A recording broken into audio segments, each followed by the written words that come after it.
다음 퀴즈는요, 누가라는 키워드를 가지고 왔습니다. 얼마 전에 초등학생이 또래 친구를 흉기로 찔러 숨지게 한 충격적인 사건을 기억하실 겁니다. 형사처벌 대상이 아닌 만 10살 이상, 14살 미만의 촉법 소년이라 처벌 대신에 법원의 보호 처분을 받게 돼서 또 한 번 논란이 됐는데요. 교육부는 어제 이 같은 촉법 소년의 연령을 1살 낮추는 방안을 발표했습니다. 하지만 반대의 목소리도 적지 않은데요. 이 사건 속으로 들어가 보도록 하겠습니다. 최근에도 이 촉법소년 논란에 불을 지핀 사건들이 여러 건이 있는데 아무튼 범죄를 저지르는 나이가 갈수록 좀 어려지고 있는 것 같아서 요 내용이 이런 사건들이 어떤 사건들이 좀 있었는지 좀 저희가 좀 들여다볼까요? 네, 초등학교 5학년 여학생인데요. 자기 가족들을 흠담한다는 이유로 친구를 칼로 찔러 죽인 그런 사건이 있었습니다. 예. 그리고 이제 작년 9월이죠. 예. 수원에서 중학교 1학년 나이의 7명이 예. 초등학교 6학년 여자아이를 노래방 안에서 굉장히 심하게 이제 폭행을 했던 그런 사건들이 있었습니다. 결국 이제 이 아이들 같은 경우는 뭐 촉법 소년의 적용 연령 자체가 10세에서 이제 14세까지인데 네. 이런 촉법 소년의 나이면서 상당히 심각한 범죄를 갖다 이제 저지른 거 아니냐. 그런데 이거에 대한 처벌은 나이가 어리다 보니까 사실 이 아이들은 우리 형법으로 처벌을 할 수 없고요. 형사 처분이 아니고 보호 처분을 할 수밖에 없는 그런 어떤 상황이다 보니까 너무 처벌이 미약한 거 아니냐 이런 지적이 있으면서 그러면 이제 촉법 소년의 연령 을 갖다 낮추자 이런 주장이 된 겁니다. 그런데 이제 이거에 대해서 이제 반해서 나이 1살을 낮춘다고 하더라도 실제로 우리나라에서 강력 범죄를 저지른 아이들 중에 13살, 14살 이 아이들 숫자는 사실 적기 때문에 그렇게 적용 대상이 많은 것도 아니고 나이를 줄인다고 해가지고 실제로 국가나 사회에서 이 아이들을 보호하거나 선도하거나 양육하는 데 필요한 그런 노력들을 하지 않고 나이만 줄인다고 해가지고 과연 문제가 해결되겠느냐 이런 비판도 있는 게 사실입니다. 네, 아무튼 그 부분에 이번 교육부의 이 방안을 두고 아무튼 반대의 목소리도 있는 것 같습니다. 뭐 이런 연령 하나 낮추는 게 능사가 아니다 뭐 이런 지적일 텐데 일단은 교육부가 어제 발표한 그 방안에 대해서 구체적으로 좀 들여다볼까요, 허윤 변호사님? 일단 교육부가 학교 폭력을 예방하기 위해서 5개년 계획을 발표를 했습니다. 아까 말씀하신 대로 이제 촉법소년의 상한 연령을 만 14세에서 이제 1살 낮추는데요. 그럼으로써 이제 현재 중학교 1학년생이 현재까지는 촉법소년이었는데 이제 법이 개정이 되면 촉법소년에서 이제 빠지게 되는 그런 상황이 발생을 합니다. 사실 이 청소년 관련된 범죄를 규율하는 법령은 소년법과 형법 2개가 있는데요. 구체적으로 좀 들여다보면 만 10살에서 13세까지는 촉법소년이라고 해서 일단 보호처분, 소년법에 따른 보호처분이 적용이 됩니다. 그리고 14세가 넘어가면 소년법으로 갈지 아니면 형법으로 갈지 이거를 결정을 하는데요. 이제 범죄소년이라고 하는데 이 범죄소년 같은 경우에는 죄를 좀 중한 죄를 범했을 경우에는 일반 성인하고 똑같이 처벌을 받을 수가 있습니다. 형법으로. 그래서 이제 13세인지 14세인지가 중요한 건데요. 지금까지는 14세면 성인과 아무리 중범죄를 저질렀다고 해도 성인과 같은 그런 형을 받지는 않았었는데 앞으로 이제 개정이 되면서 13세로 이제 낮아지면서 14세는 성인과 같은 범죄 소년으로 취급된다라는 내용으로 이제 변경이 이루어진 겁니다. 아까 서두에 곽 교수께서도 지적을 해주셨습니다만 기준이 이제 1살 어려진다고 해서 큰 효과가 있겠는가에 대한 뭐 반대 목소리가 나오고 있습니다. 이에 대해서는 좀 어떤 의견을 갖고 계신지요?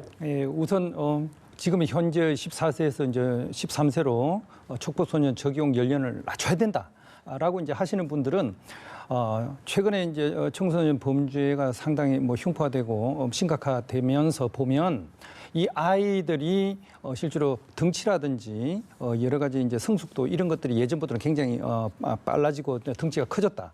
그리고 이 아이들이 실제로 이제 범죄를 저지르는 그런 것들로 이제 본다면 사실은 예전 같으면 거의 뭐 18세나 20세들이 하는 그런 행동을 지금 13세, 14세들이 하고 있는 거 아니냐. 예. 그러면 거기에 따라서 이제 처벌도 좀 더 이제 강화돼야 된다. 그래가지고 연령을 낮추자. 뭐 이런 거였거든요. 예. 근데 이제 이거에 대해서 이제 반대를 하시는 분들은 사실 우리가 소년법을 만든 이유가 예. 이 아이들을 키우는 데 있어서도 부모와 우리 이제 국가가 같은 부모로서 역할을 해야 된다라는 국친 사상, 예. 국가와 부모가 이제 같이 아이들을 제대로 키우기 위해서 노력한다는 국친 사상이 이제 바탕을 두고 있습니다. 예. 그래서 아이들을 엄하게 처벌하고 혼을 내는 그것보다는 아이들에 대해서 선도를 하고 보호하고 교육하는 이걸 우선시하자. 예. 그게 이제 사회와 국가 역할인데 예. 단지 이제 그런 것들을 어떻게 보면 그냥 포기를 해버리고 예. 단지 어른과 똑같이 그냥 강하게 처벌하는 걸로 우리가 할 도리를 다했다라고 하는 거는 좀 문제가 있는 거 아니냐. 예. 이런 비판이 있는 겁니다. 예, 그럼 구체적으로 그러면 바로 보완 대책에 대해서 저희가 좀 논의를 해볼까요? 곽 교수께서 보시기에는 그러면 어떤 대책이랄까, 어떤 대책이 좀 뒤따라야 된다고 생각하십니까? 지금 우리나라에서 이 청소년들이 어떤 문제를 일으키고 어떤 이유에서 이런 거에 문제가 생기는지 이런 거에 대해서 충분한 그 원인 파악하고 이제 실태를 분석하는 이런 노력들이 아직은 좀 부족한 게 아니냐. 예. 그렇게 이제 보고요. 예. 그리고 이 아이들이 실제로 이제 범죄를 저지른 데 있어가지고 가정의 문제인지 예. 아니면 뭐 경제적인 문제인지 아니면 뭐 소외에 따른 그런 어떤 사회적 문제인지 이런 거에 따라가지고 거기에 또서 이제 대책도 이제 달라지고 예. 이 아이들을 선도하고 보호하는 프로그램도 거기에 따라서 좀 맞춤형으로 달라질 필요가 있습니다.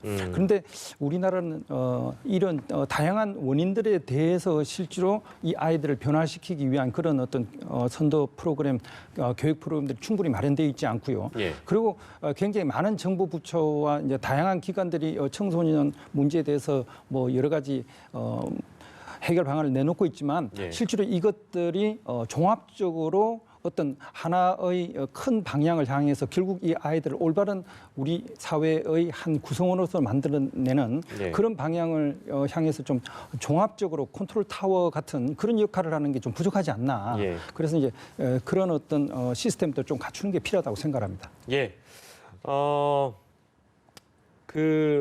지금 이 교육부가 내놓은 방안에는 이렇게 연령만 낮추는 게 아니라 다른 방안들도 좀 포함되어 있는데 5개년 계획이니까요. 지금 올해부터 모든 초등학생이 학교 폭력 교육을 받게 된다? 이것도 있는 겁니까, 그렇다면? 예, 그렇습니다. 뭐 교과 수업과 학교 폭력을 연계를 시키는 어울림 프로그램을 가동을 한다는 내용이 들어가 있는데요. 네. 뭐 학교 폭력은 무엇인지, 학교 예. 폭력을 예방하기 위해서는 어떤 행위를 해야 되는지, 그리고 실제로 학교 폭력이 일어났을 때 예. 어떤 식으로 반응을 하고 어디에 신고를 하고 그런 것들을 이제 구체적이고 체계적으로 좀 알려주는 내용이 좀 들어가 있고요. 예. 여기에 더불어서 학교 폭력 상담사라든지 예. 아니면 학교 폭력에 피해를 입은 이 학생에 대한 지원을 늘리고 예. 이 학생들이 일시적으로 머물 수 있는 기관을 설립을 한다든지 하는 종합적인 대책이 들어가 있습니다. 예. 뭐 이러한 대책 외에도 중대한 학교 폭력의 경우에는 예. 지금까지는 수사기관이 수사를 하고 그다음에 뭐 학폭위가 열리고 여러 가지 절차를 밟아갔거든요. 네. 그런데 중대한 학교 폭력일 경우에는 경찰서장이 즉시 개입을 해서 예. 이 사태를 처음부터 이제 책임지고 해결을 해 나가는 예. 이 제도가 굉장히 좀 괜찮은 것 같고요. 예. 그리고 사실 지금까지 이제 촉법소년과 관련된 문제에 대해서 예. 약간 법의 사각지대에 놓여 있었다라는 비판이 좀 있었습니다. 뭐 예를 네. 들면 성인 범죄자의 경우에는 범죄를 저질렀을 때 예. 수사기관에 출석을 하지 않게 되면 뭐 체포나 구속이 가능했거든요. 그런데 이 촉법소년 같은 경우에는 사실 그런 절차가 없었습니다. 예. 그래서 이 실제로 피해자가 있음에도 불구하고 가해 학생은 그냥 풀려나서 예. 한동안 이제 어디 있는지 모르면서 범죄가 어떻게 일어나는지도 모르는 그런 예. 상황이 발생을 했었는데 그런 것들을 이제 좀 법원 소년부로 송치를 해서 예. 실제로 이제 구인장이나 아니면 동행장을 발부를 해서 실제적으로 어떻게 범죄가 일어났는지를 밝힐 수 있는 뭐 우범소년 송치 제도라든지 예. 이런 내용들이 다 포함이 되어 있습니다. 예, 요목조목 저희가 좀 들여다봤고, 근데 이제 중요한 것은 교육부가 지금 당장 이렇게 하겠다라고 해도 할 수 없는 부분이잖아요. 이게 국회 통과를 해야 되는 부분이 있죠. 예, 그렇습니다. 그래서 실제로 이 법이 시행이 될지 안 될지, 이 내용이 시행이 될지 안 될지는 좀 미지수인데요. 예. 일단 국회의원들이 입법 발의를 하는 경우가 있고요. 그리고 예. 정부가 입법 발의를 하는 경우가 있는데 네. 이 국회의원 입법 발의를 간단히 설명을 해드리면 예. 최소 이제 10명의 국회의원이 모여서 그다음에 법안 발의를 해야 되는 거고요. 예. 법안 발의를 하게 되면 이제 관련 상임위에서 이 법안을 좀 심사를 하게 됩니다. 예. 이 건 같은 경우는 이제 교육과 관련된 위원회가 될 것이고요. 예. 그 상임위에서 내용을 심사를 하게 되면 우리가 흔히 얘기하는 이제 법제사법위원회, 법사위에 가서 체계화 작구 심사를 하게 되는 거고요. 거기까지 마친 다음에 국회 본회의에 상정이 돼서 그다음에 표결이 예. 있고 그다음에 시행이 되는 거라서 예. 굉장히 험난한 과정이 기다리고 있습니다. 네, 먼 길을 가야 되는데 이거에 대한 논의가 아무튼 국회가 만약에 통과된다고 하더라도 이 어떤 방안에 대한 논의는 앞으로도 계속될 것 같습니다.